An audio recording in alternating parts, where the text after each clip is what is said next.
नमस्कार दोस्तों, आप सभी का स्वागत है अन्नपूर्णा क्लासेस में। आज हम लेके आए हैं यूनिटरी मेथड का सेकंड पार्ट।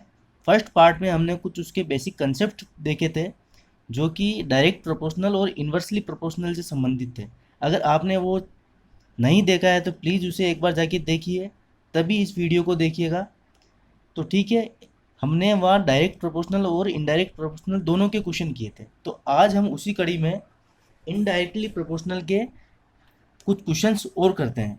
तो पहला क्वेश्चन देखिएगा, एक किसान पशुशाला में 20 पशुओं के लिए 6 दिन भोजन पर्याप्त है। ठीक है, एक किसान पशुशाला में 20 पशुओं के लिए 6 दिन का भोजन पर्याप्त है। ठीक है, यहाँ क्या कह रहा है कि अगर पशुशाला में 10 पशु और आ जाते हैं, मतलब 10 पशु और का मतलब पहले 20 थे तो अब क्या होगा, 20 प्लस 10, अगर 30 पशु और आ जाते हैं तो ये भोजन सामग्री कितने दिन के लिए पर्याप्त रहेगी। तो मैंने आपको इसके लिए एक रिलेशन बताया था, x1 y1 equal to x2 y2। ठीक है, अब आपको पता है कि जब अब इन्वर्सली प्रोपोर्शनल कैसे हुआ।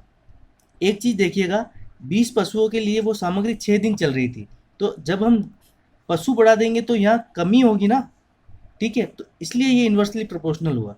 तो यहाँ देखिएगा 20 × 6 इक्वल टू 30 इंटू, ये वैल्यू निकालनी है हमें y2 की, तो ये y2। ठीक है, तो y2 क्या आ जाएगा हमारा, 20 × 6/30। जब इसे काटोगे दो तो ये क्या कितने दिन चलेगी, 4 दिन। ठीक है, मतलब 10 पशु और आ जाते हैं तो ये सामग्री केवल 4 दिन ही चलेगी। ठीक है, अगले क्वेश्चन में आते हैं। बोतलों के एक बैच में 25 बक्से रखे जाते हैं। ठीक है, 25 बक्सों में 25 बक्से, और क्या कह रहा है कि प्रत्येक बक्से में कितनी बोतल है हमारे पास, 12 बोतल है। अब वो क्या कह रहा है कि अगर प्रत्येक बॉक्स में 20 बोतलें रखी जाए।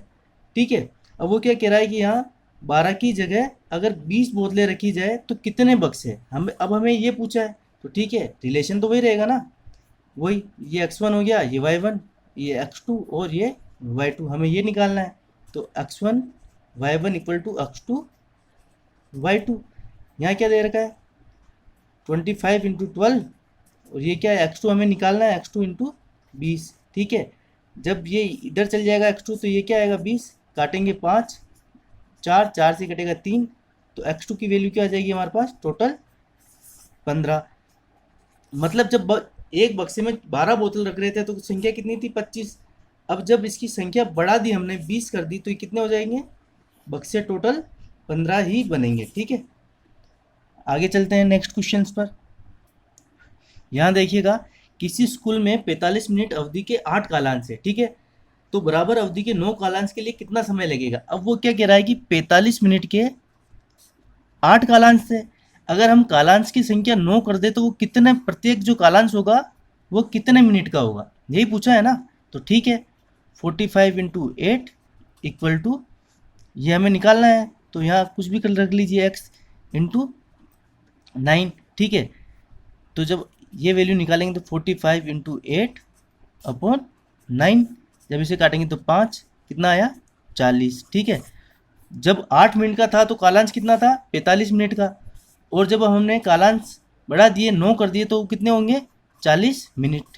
ठीक है, ठीक है बच्चों, अब आगे चलते हैं। एक क्वेश्चन देखिएगा कि कुछ पानी का एक हमें बर्तन दिया हुआ है। ठीक है, ये कहता है कि जब उसका व्यास 4 सेंटीमीटर का है तो पानी की ऊंचाई 8 सेंटीमीटर। इसे समझने की कोशिश करिएगा। माना कि एक हम ये बर्तन ले लेते हैं, इसका जो व्यास है ये कितना है, 4 सेंटीमीटर दिया हुआ है। ठीक है, और इसमें जो पानी की ऊंचाई है वो 8 सेंटीमीटर है। अब ये क्या कह रहा है कि जब हम ये डायमीटर, इसका जो ये है डायमीटर है, जब हम 8 सेंटीमीटर कर दें। ठीक है, अब सीधी सी बात है, जब हम इसका डायमीटर बढ़ाएंगे तो पानी का लेवल कम होगा ना। ठीक है, पानी तो उतना ही था, तो वो पानी कम हो रहा है, तो ये कह रहा है कि वो पानी का लेवल कितने पर आ जाएगा। ठीक है, तो अब इस रिलेशन को देखिएगा, 4 में कितना था, 8, तो अब क्या पूछ रहा है, 8 में कितना होगा, ये पूछा है ना। तो सीधा सा 4 × 8 इक्वल टू 8 इंटू जो निकालना है, तो ये क्या आ जाएगा, 4 × 8 / 8। ठीक है, मतलब क्या आया, 4। तो यह वैल्यू क्या आ जाएगी अपने पास, 4। मतलब जब डायमीटर 8 सेंटीमीटर हो जाएगा तो उसकी पानी की ऊंचाई क्या होगी, यहाँ 4 सेंटीमीटर। नेक्स्ट में भी ये कहा है कि अब इसने क्या करा कि डायमीटर और ज़्यादा बढ़ा दिया और ये 12 सेंटीमीटर कर दिया। तो अब पानी की ऊंचाई क्या होगी? तो ठीक है, वही 4 में कितनी थी 8, तो 12 में कितनी होगी ये वाई। तो यहाँ से देख लीजिए 4 × 8 डिवाइडेड बाय 12, ये काटा तो ये कितना है 2 3, ये कितना 8/3, तो यहाँ कितना आएगा 8/3, और यही हमारा आंसर होगा। अब इन क्वेश्चनों पे आते हैं। ये मिश्र समानुपात के क्वेश्चन है, और इन क्वेश्चनों को करने का सबसे इजी तरीका जो आपको मैं बताने जा रहा हूँ वो ध्यान रखिएगा कि जब भी हमें मजदूर और कार्य के बारे में पूछा जाए तो एक ट्रिक आप याद रखिएगा इसकी,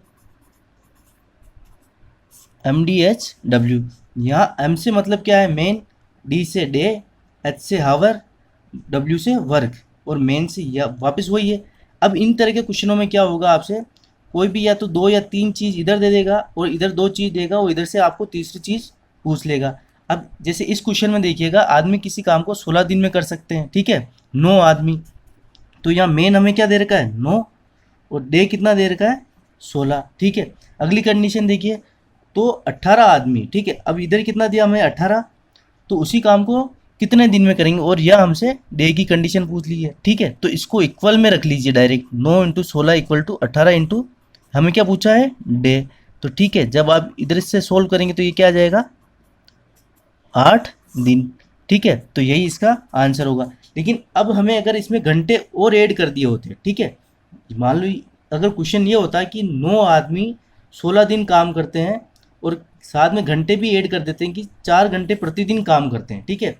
तो जब 18 आदमी होंगे और 8 दिन काम करेंगे तो उसी काम को प्रतिदिन कितने घंटे काम करके पूरा कर सकते हैं। तो इस कंडीशन में हम क्या लाएंगे 9 × 16 × 4 = 18 × 8 × H जो हमें निकालना है, ठीक है। जब H हावर निकालने होंगे टोटल, तो 9 × 16 × 4 डिवाइडेड बाय 18 × 8। जब हम इसे काटेंगे 2 ही कटेगा, तो ये क्या आंसर आ जाएगा हमारा 4, मतलब इसकी जगह 4 आंसर आ जाएगा, ठीक है। कुछ क्वेश्चंस और लेते हैं। इस कंडीशन को हमेशा याद रखिएगा, ठीक है। इसको याद करने का तरीका, आपने MDH तो सुना होगा, ठीक है। MDH वाले एक बाबा आते थे, MDH और नीचे नीचे W आ जाएगा, W से मतलब आपका क्या होता है वर्क। तो ठीक है, कुछ क्वेश्चंस आगे और करते हैं इसी से रिलेटेड। अब यहाँ देखिएगा इस क्वेश्चन में 7 आदमी 8 घंटे प्रतिदिन काम करके किसी काम का 1/3 भाग करते हैं, ठीक है, वो भी 36 दिन में। तो 6 आदमी 72 दिन में कार्य का 2/3 भाग प्रतिदिन कितने घंटे कार्य करके करेंगे। अब देखिए मैंने आपको क्या कंडीशन बताई थी, MDH/W = MDH/W, मेन डे हावर और वर्क। यहाँ देखिएगा 7 आदमी डे दिन कितने दिए हुए हैं 7 × 36, और घंटे कितने हैं 8, और कार्य कितना कर रहा है 1/3 भाग। अब इधर देखिएगा 6 आदमी 72 दिन, और कार्य कितना दिया हुआ 2/3 भाग, और पूछा क्या हुआ हमें कि प्रतिदिन वो कितने घंटे कार्य करेगा, ठीक है। तो अब यहाँ देखिएगा इसको सोल्व करते हैं। ये 36 से 72 कटेगा कितने 2 बार, ये 3 से 3 ये वाला कट जाएगा, इधर ये 2 से ये 2 कटेगा, बचा कितना हावर अपने पास। तो इसको निकालेंगे तो 7/8 = 56/6, ठीक है। जब आप 56 में 6 का भाग देंगे तो ये आएगा आपके पास 9.33 हावर। मतलब इधर जो 7 आदमी 36 दिन में 8 घंटे प्रतिदिन काम करके 1/3 भाग किया था, ठीक है, और 2/3 भाग जो काम किया है 6 आदमियों के साथ 72 दिन में प्रतिदिन कितने घंटे कार्य किया 9.33 हार। तो ठीक है, इस तरह के क्वेश्चन आपको समझ में आए होंगे। आगे कुछ और क्वेश्चन उठाते हैं हम, जिससे आपके कंसेप्ट थोड़ा क्लियर होंगे। अब इस क्वेश्चन को ध्यान से देखिएगा। एक ठेकेदार 120 दिन में सड़क बनाने का ठेका लेता है, ठीक है, और 100 मजदूरों को काम पर लगाता है। 45 दिन बाद वह पाता है कि 1/4 काम समाप्त हो गया, तो शेष काम को समय पर समाप्त करने के लिए और कितने व्यक्ति चाहिए, ठीक है। मतलब स्टार्टिंग में उसने कितने 45 दिन काम किया था, तो 45 इंटू मजदूर कितने थे 100, और काम का कितना हिस्सा किया 1/4। यही तो कह रहा है ना कि 45 दिन बाद। तो एक कंडीशन तो ये हो गई 45 दिन तक, तो क्या हुआ 45 दिन में 100 मजदूरों ने काम किया और 1/4। अब वो क्या कह रहा है कि शेष काम को समय पर समाप्त करने के लिए, मतलब 120 दिन में ठेका लिया, 45 दिन कर चुका है तो बचे कितने, 75 दिन। यही तो होगा ना कि 75 दिन में वो और कितने मजदूर लगाए। मान लीजिए मजदूरों को मैं x2 मान लेता हूँ, कितने मजदूरों को काम लगाए कि काम समय पर समाप्त हो जाए। अब देखिए एक में से एक बटा काम समाप्त हो चुका था तो बचा कितना, 3/4। अगर 3/4 और हो जाएगा तो हमारा पूरा काम समाप्त हो जाएगा। तो ठीक है, अब इसे सोल्व करते हैं। ये 4 से 4 कट जाएगा, ठीक है। इस 3 से जब हम इसे काटेंगे तो ये क्या कटेगा, 25 बार। 25 को जब इससे हम काटेंगे तो ये क्या आएगा, 4। तो x2 की वैल्यू हमारे पास क्या आ जाएगी, 180। मतलब यहाँ कितने थे, 180 मजदूर थे। तो अब यहाँ क्वेश्चन में क्या पूछा कि और कितने व्यक्ति चाहिए थे, मतलब 100 तो पहले ही थे, तो 180 में से जब हम 100 माइनस करेंगे तो क्या हुआ, 80 मजदूर और चाहिए थे, और ये इसका आंसर आ जाएगा। मतलब 100 मजदूर पहले काम कर रहे थे, तो समय पर काम को समाप्त करने के लिए 75 दिन के लिए हमें 180 मजदूर चाहिए थे, तो कितने एक्स्ट्रा आए थे, 100 में से 100 की जगह 180 हो गए तो 80 एक्स्ट्रा आए थे, तो यही हमारा आंसर हो जाएगा। अब इस क्वेश्चन पर देखिएगा, 30 आदमी किसी काम को 38 दिन में करने का ठेका लेते हैं, ठीक है। 25 दिन बाद 5 व्यक्ति और आ जाते हैं और कार्य समय से एक दिन पहले पूरा हो जाता है, ठीक है। तो अगर 5 व्यक्ति ना आते तो काम कितने दिन में पूरा होता। अब इस क्वेश्चन को बहुत ही प्यार से समझिएगा, ठीक है। वो क्या कह रहा है कि 30 आदमी किसी दिन को, मतलब स्टार्टिंग में कितने आदमी थे, 30 आदमी किसी काम को 38 दिन में करने का ठेका लेते हैं, ठीक है। 25 दिन बाद आ रहे हैं, मतलब 25 दिन तक तो कितने 30 आदमियों ने काम किया था ना, ठीक है। एक कंडीशन तो ये, और फिर बाद में क्या हुआ, 5 व्यक्ति और आ गए, तो मतलब 30 में 5 और ऐड और कर दोगे तो कितने, 35 व्यक्ति हो गए। और क्या कह रहा है कि एक दिन पहले, मतलब 38 दिन में करना था, उसकी जगह हमने इस काम को 37 दिन में निपटा दिया। तो मतलब 25 दिन पहले कर चुके हैं, मतलब 37 में से 25 गए तो कितने, 12 दिन। मतलब 35 आदमियों ने कितने, 12 दिन ही तो काम किया होगा, ठीक है। एक कंडीशन ये। तो अब ये पूछ रही कि अगर ये 5 आदमी एक्स्ट्रा नहीं आते तो ये तो एक पूरा काम हुआ ना। तो अगर ये कितनी, अगर ये 5 आदमी एक्स्ट्रा नहीं आते तो कितने दिन में ये 30 आदमी पूरा काम को करते, ठीक है। ये कंडीशन हुई, ये डे हो गया हमारा। तो अब यहाँ देखिएगा, इसको सोल्व करिएगा। 30 इंटू 25 कितना आएगा आपके पास, 750, प्लस जब आप 35 इंटू 12 करोगे तो 350, तो 1 और 70 1, तो ये कितना आ जाएगा आपके पास, 420। और ये 30 इंटू टोटल डे, ठीक है। तो अब ये देखिएगा, जब ये 30 इसके नीचे जाएगा तो 750 और 420, तो ये कितना आ जाएगा आपने, ठीक है। आप यहाँ से एक एक जीरो तो तीनों में कॉमन है, कट जाएगा। 75 और 42 कितना होता है अपने पास, 75 को 42 में जोड़िएगा, 7 और 11, 117। और ये 3 जब डिवाइड में आएगा तो बचेगा क्या अपने पास, 39 डे। और यही आंसर होगा। मतलब अगर ये 5 आदमी एक्स्ट्रा नहीं आते तो 30 आदमी 39 दिन में पूरा काम करते, ठीक है। तो यहाँ तक आपको समझ में आया होगा, पूरी आशा करता हूँ। आगे कुछ क्वेश्चंस और करते हैं। यहाँ देखिएगा, 5 आदमी किसी काम को 6 दिन में कर सकते हैं, ठीक है। 10 महिलाएं उसी काम को कितने दिन में कर रही है, 5 दिन में। तो यहाँ ऐसे क्वेश्चनों को करने के लिए हमें 2 स्टेप में करना पड़ेगा, तो ठीक है। तो सबसे पहले स्टेप, 5 मैन इंटू कितने दिन में कर रहा है, 6 दिन में, ठीक है। अगले वो क्या कह रहा है कि 10 महिलाएं, वुमेन, 10 वुमेन कितने दिन में कर रही है, 5 दिन में। तो ठीक है, यहाँ से एक रिलेशन निकलेगा हमारे पास, 30 मैन इक्वल टू 50 वुमेन। तो 3 मैन जो है यहाँ, 3 आदमी 5 महिलाओं के बराबर है, ठीक है। अब अगली लाइन में देखिएगा, वो क्या कह रहा है कि 3 तो आदमी और कितनी, 5 महिलाएं उसी काम को कितने दिन में करेगी, ठीक है। तो यहाँ अब आप या तो इस कंडीशन को इसके इक्वल में रखिए या फिर इस कंडीशन को इसके इक्वल में रखिए। हम यहाँ इस कंडीशन को ले लेते हैं, तो ठीक है, 10 वुमेन इंटू 5, ठीक है। अब आप यहाँ देखिएगा, 3 वुमेन हमारे पास कितने, 5 वुमेन के बराबर है, ठीक है। 3 जो आदमी हैं वो 5 महिलाओं के बराबर है। तो हम यहाँ लिख सकते हैं ना, 3 वुमेन की जगह 5 वुमेन, 3 मेन की जगह 5 वुमेन। तो यहाँ क्या आएगा, 5 women plus 5 women into D2 equal to 10 women into 5, ठीक है। यहाँ हमने सबको वुमेन बना लिया ताकि काटने में आसानी होगी। तो यहाँ क्या आएगा, 10 women into D2 equal to 10 women into 5। जब इसको हम आगे भेजेंगे तो ये क्या आ जाएगा, 10 वुमेन, और ये जब आपस में कटेंगे तो हमारे पास D2 क्या आ जाएगा, 5।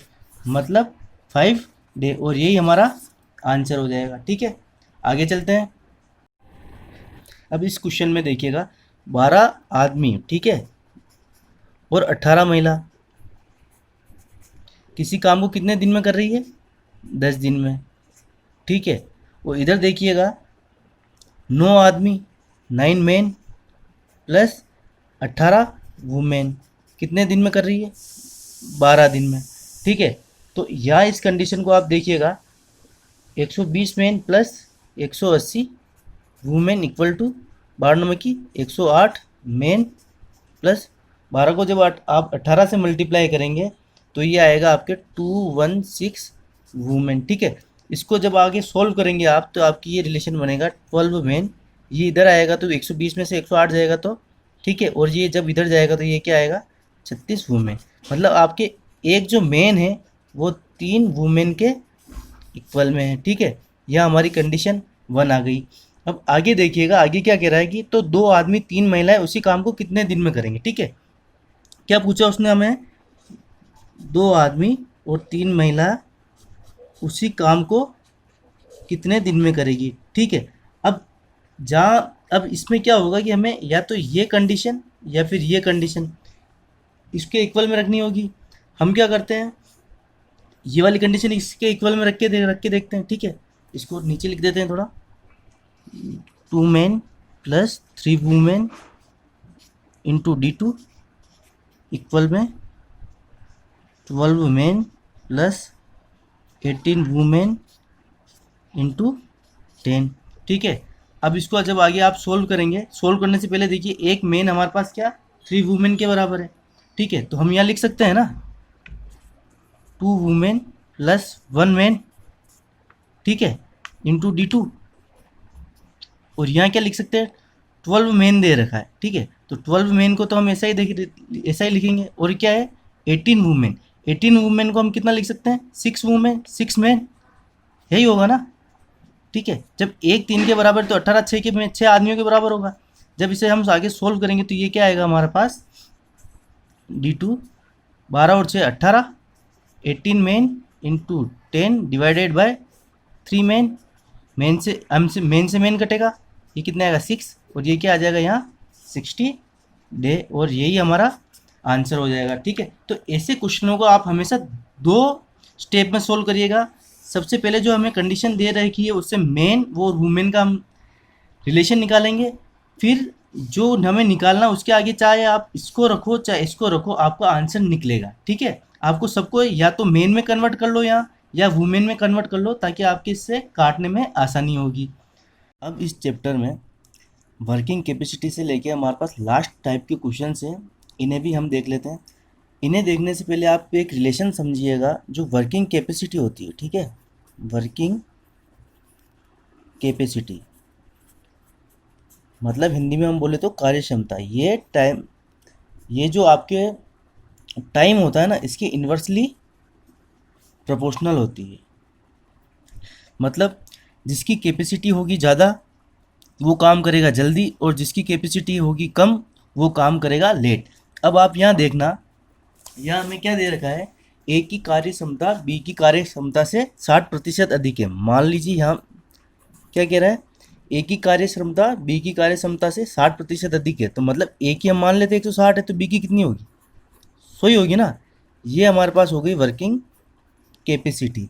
ठीक है, अब एक यहाँ रिलेशन देखना आप, इसका जब आप इसको अनुपात में आप काटोगे तो ये क्या आएगा, 8:5।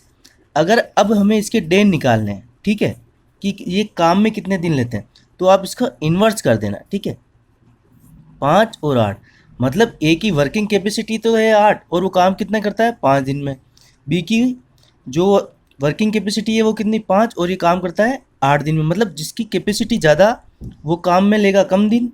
ठीक है, और अब हमें आगे क्या दे रखा है, ए अकेला काम को 80 दिन में करता है। मतलब ए अकेला काम को कितने दिन में कर रहा है 80, और 80 हमारे पास क्या है 5। तो अगर 5 = 80 है तो 1 क्या होगा 80/5। हमें निकालना क्या है, बी का निकालना है ना, बी कितने दिन में करेगा, तो 8 निकाल लीजिए। तो 80/5 × 8, जब आप इसे काटेंगे तो ये क्या आएगा 16, 16 8 है 128 दिन, और यही हमारा आंसर हो जाएगा। ठीक है, अब नेक्स्ट वाले क्वेश्चन पर चलते हैं। अब इस क्वेश्चन में ध्यान से देखिएगा, ए की कार्य क्षमता बी की कार्य क्षमता से 3 गुनी है। ठीक है, मतलब ए और बी हम यहाँ लिख देते हैं। ए की कार्य क्षमता बी की कार्य क्षमता से 3 गुनी, तो मतलब ए की 300 है तो बी की कितनी होगी, 100। ये तो क्या है, वर्किंग कैपेसिटी। ठीक है, अब अगर इसे डे में कन्वर्ट करेंगे तो क्या आ जाएगा हमारे पास, ये क्या आ जाएगा 3:1, तो ये क्या आ जाएगा 1:3। मतलब अगर ए की वर्किंग कैपेसिटी 3 है तो ये एक दिन में काम करता है, और बी की वर्किंग कैपेसिटी 1 है तो ये काम को कितना 3 दिन लगाता है। ठीक है, अब हमें आगे क्या पूछ रखा है कि ए किसी काम को समाप्त करने में 20 से 60 दिन कम, ठीक है यहाँ कर देना, कम समय लेता है। ठीक है, बी से काम 60 दिन कम समय लेता है, तो दोनों मिलकर काम को कितने दिन में करेंगे। अब आप एक चीज़ देखिएगा, ये 1 दिन में कर रहा है, ये 3 दिन में कर रहा है, दोनों के बीच में गैप कितना 2, और ये क्या कह रहा है कि 60 दिन कम, मतलब 2 कहीं ना कहीं 60 ही हुआ ना आपने। ठीक है, तो जब 2 = 60 है तो 1 क्या होगा अपने पास, ये कितना आ जाएगा 60 ÷ 2, 30। मतलब ए तो कितने दिन में कर रहा है आपके पास 30 दिन में काम, और 1 30 है तो 3 कितना आ जाएगा 90। ठीक है, मतलब जहाँ ए काम आपके 30 दिन में करता है तो बी कितने का दिन में करता है 90। ठीक है, ये दोनों के वर्किंग डे आ गए। अब वो क्या पूछ रहा है कि दोनों मिलकर काम करेंगे तो कितना समय लगेगा। अब इसमें एक ट्रिक है, देख लीजिएगा, जब दोनों ए का काम हमें दे रखा है और बी का काम भी हमें दे रखा है, और हमें ये निकालना है कि दोनों मिलकर कितने दिन में करेंगे, तो आप एक काम करना, यहाँ आप इनका ले लेना एलसीएम। 30 और 90 का एलसीएम क्या आएगा 90। तो यहाँ तो ये क्या हो जाएगा आपके पास टोटल वर्क। ठीक है, अब ए कितना काम करता है, तो 30 में 90 का डिवाइड करोगे तो 3, और जब 90 को 90 में डिवाइड करोगे तो 1। ठीक है, 3 तो आ गया ए का काम और बी का काम आ गया 1, तो ठीक है, ये कितना आया टोटल 4। तो इसका आंसर क्या आ जाएगा हमारे पास, टोटल वर्क अपॉन ये, तो 90 ÷ 4, ये कितना आंसर आ जाएगा आपके 22.5 डे। मतलब जहाँ ए 30 दिन में काम करता है, बी 90 दिन में करता है, तो अगर दोनों मिलकर अगर वो काम करेंगे तो कितने दिन में 22.5 दिन में वो काम कर चुके होंगे। इसे एक बार और देखिएगा, ये तो आपके क्या आ गए डे, जब हम इनका एलसीएम लेंगे तो टोटल वर्क आ जाएगा, और ये जो है वो एक दिन का काम आ जाएगा। ठीक है, मतलब ए तो एक दिन में 3 काम कर रहा है और बी एक दिन में केवल 1 काम कर रहा है, तो ये दोनों टोटल मिलकर एक दिन में कितना काम करेंगे 4। तो टोटल वर्क कितना 90, तो 90 ÷ 4, और ये आपके आंसर आ जाएगा 22.5 डे। ठीक है, तो यहाँ लगभग हमने यूनिटरी मेथड से रिलेटेड लगभग सब क्वेश्चंस कर चुके हैं, लेकिन फिर भी हम एक वीडियो इसमें और लाएंगे जिसमें हम मिक्स क्वेश्चन करेंगे, उसमें डायरेक्ट प्रोपोर्शनल, इन्वर्स प्रोपोर्शनल और वर्क से संबंधित क्वेश्चन होंगे। तो ठीक है, आज के लिए इतना ही। अगर आपको ये वीडियो पसंद आया तो प्लीज़ लाइक करिएगा, सब्सक्राइब करिएगा और शेयर करिएगा, और इन वीडियो को बार बार देखने की कोशिश करिएगा ताकि आपके कंसेप्ट क्लियर हो सके। धन्यवाद।